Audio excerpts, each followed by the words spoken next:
Oke, baik. Assalamualaikum warahmatullahi wabarakatuh.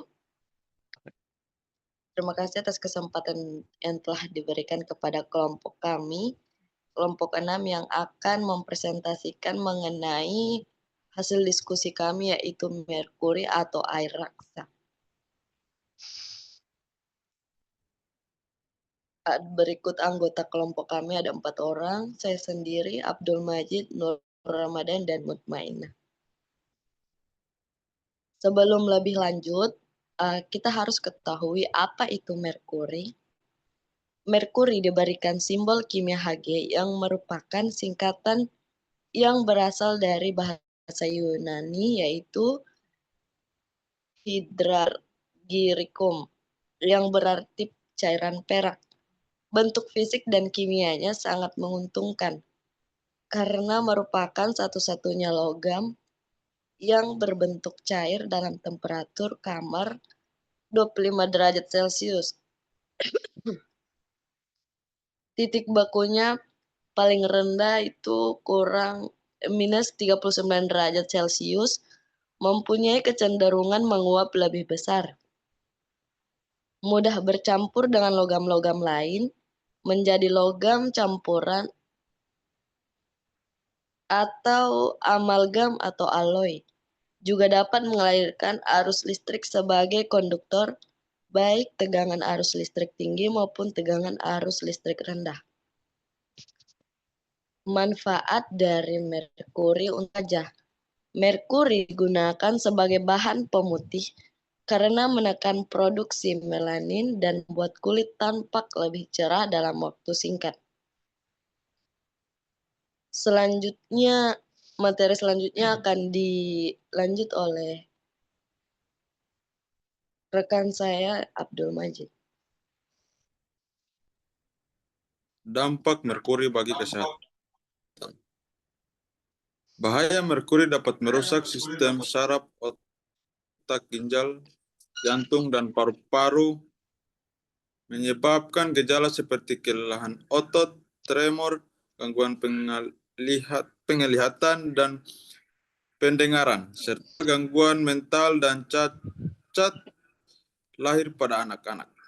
Merkuri dapat masuk ke tubuh melalui inhalasi uap, kontak kulit, atau konsumsi makanan dan minuman yang terkontaminasi. Ibu hamil, bayi, dan anak-anak sangat rentan terhadap efek toksinnya yang dapat mengganggu perkembangan otak dan saraf. Selanjutnya, secara umum, aturan pemakaian BPOM. Secara umum, BPOM melarang keras penggunaan merkuri sebagai bahan yang ditambahkan secara sengaja dalam kosmetik.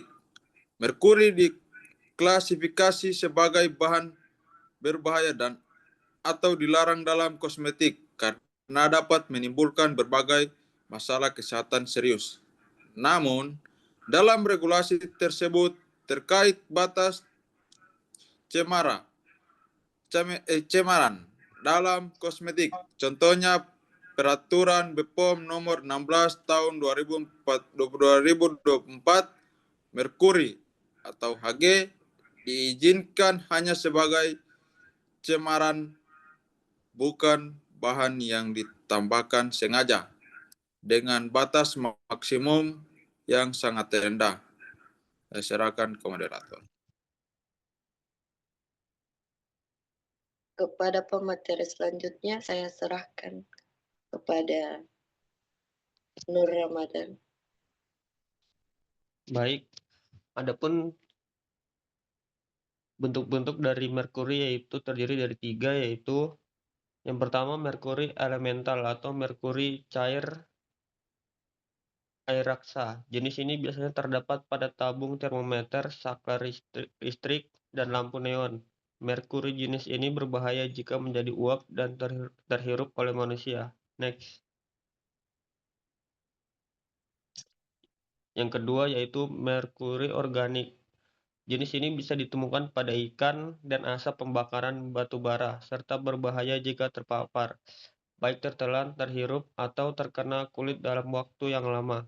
Dalam jangka panjang, paparan merkuri organik bisa mengakibatkan kulit terasa pedih atau bahkan mati rasa, tremor, kebutaan, kesulitan berjalan, gangguan daya ingat, kejang, serta kematian. Next. Yang ketiga ada merkuri anorganik. Jenis ini terdapat pada baterai, laboratorium kimia, serta beberapa disinfektan dan berbahaya jika tertelan.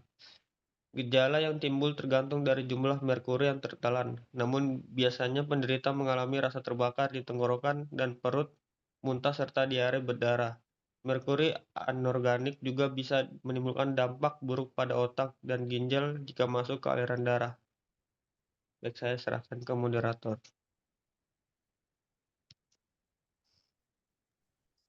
Kepada pemateri selanjutnya, saya serahkan kepada Mutmainah. Baik, di sini ada contoh studi kasus di mana kami mengambil dari jurnal yang berjudul Konsentrasi Merkuri pada Ikan Perairan Laut Sulawesi Akibat Penambangan Emas Tradisional Buladu Kabupaten Gorontalo. Dengan jurnal itu Pengelolaan Lingkungan Berkelanjutan tahun 2017. Di mana metode kerjanya itu pertama ada lokasi kajian dan penelitian, di mana penelitian penambangan di mana dilakukan penelitian itu di penambangan emas Buladu. Penelitian dilakukan tahun 2017 dengan pengambilan sampel ikan sebanyak 18. Alat yang digunakan itu adalah perahu dan alat pancing. Kemudian pengambilan ikan dilakukan pada perairan dasar, pada terumbu karang dan batu. Kemudian ada analisis data. Next. Analisis data. Kemudian ada analisis data di mana baku mutu yang dijadikan acuan untuk merkuri pada ikan yakni SK Dirjen POM nomor 03725 B SK 789 sebanyak 0, mg atau kilogram. Analisis data secara deskriptif dengan menggunakan tabel. Selanjutnya di interpretasi. Next. Kemudian yang ketiga itu hasil dan pembahasan.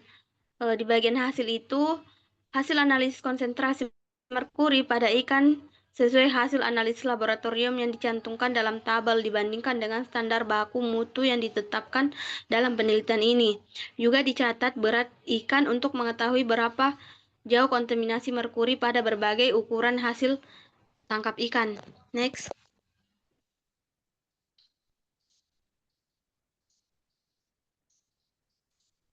Kemudian analisis kualitatif dan kuantitatif yang digunakan pada studi kasus pada jurnal dengan judul Konsentrasi Merkuri pada Ikan di Perairan Laut Sulawesi Akibat Penambangan Emas Tradisional Buladu Kabupaten Gorontalo Utara tidak menggunakan analisis kualitatif dan kuantitatif, akan tetapi menggunakan metode pengambilan sampel dilakukan secara acak. Analisis sampel merkuri pada ikan dengan menggunakan AAS tanpa nyala. Analisis dilakukan pada laboratorium pembinaan dan pengujian mutu hasil perikanan di Provinsi Gorontalo. Next. Baik, ini dia salah satu contoh tabel hasil penelitian di mana ada 6 jenis ikan. Pertama ada ikan kakap putih, ikan kakap dengan ikan kerapu dengan masing-masing hasil bobot dengan baku mutu. Next. Next. Next.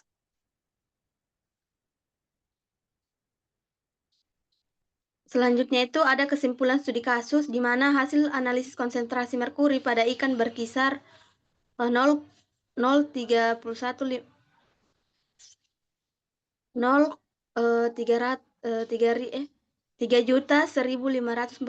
atau 2.977 mg per kilogram.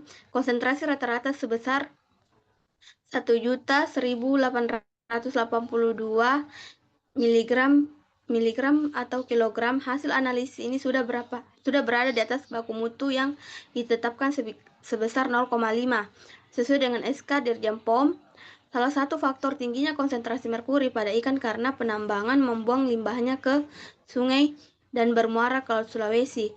Hal ini akan membahayakan kesehatan masyarakat di Kecamatan Sumatera dan Kabupaten Gorontalo Utara. Pada umumnya pengelolaan limbah perlu dilakukan untuk mengurangi pencemaran ke lingkungan sekitar. Next.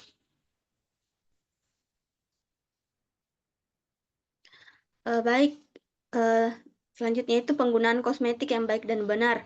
Penggunaan kosmetik yang baik dan benar meliputi pemilihan produk yang aman, berizin BPOM, dan sesuai jenis kulit, mengikuti petunjuk pemakaian pada label, menjaga kebersihan tangan dan alat, serta tidak berbagi alat kosmetik dengan orang lain. Selanjutnya saya serahkan ke moderator.